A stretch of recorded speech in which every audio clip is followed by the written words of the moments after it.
The Crused Drum, an African folktale about greed and punishment. Long ago, in a village where drums were more than music, they were power, a greedy man dared to steal what was never meant for him. But the spirits do not forget, and they do not forgive. You are listening to Spirit of the Storyteller. In a quiet village beneath the shadow of a great mountain, there was a sacred drum.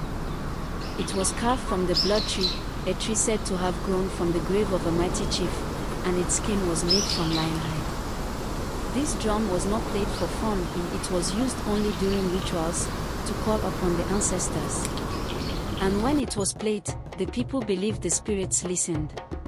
The drum was kept in a shrine and watched over by the village elder. No one else dared to touch it. It was law, and it was feared. But in that same village lived a man named Obika. He was poor, bitter, and always searching for ways to get rich. When he saw the sacred drum, he didn't see tradition or respect, he saw money. A drum like that, he thought, would fetch gold in the city. One moonless night, Obika snuck into the shrine. The air was cold, and even the night birds were silent. He slipped past the sleeping dogs, entered the shrine, and stole the drum. The next morning, Obika arrived at the market with the drum slung over his shoulder. He called to buyers, boasting of its power. But something was wrong. No matter how hard he struck the drum, it made no sound. Except to him. To Obika, it cried. That night, strange things began to happen. His heart trembled without wind. The fire danced without flame. The drum began to beat by itself, slow, heavy thuds, like the sound of a grave being filled. His food rotted. His goat screamed like a child. And in the silence, shadows moved across his walls, dancing to a rhythm only he could hear. Obika tried to throw the drum away.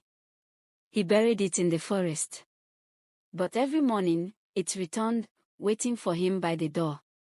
Finally, desperate and shaking with fear, Obika returned the drum to the shrine. The village elder stood there, as if he had been waiting. You stole what was never yours, the elder said. Now the drum knows you. Now it owns you. Obika fell to his knees. Please, forgive me, he begged. But the elder only shook his head. What you take with greed, you return with pain.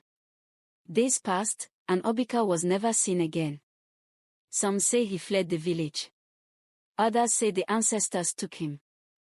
But when the drum was played again at the next ceremony, its voice was deeper than before.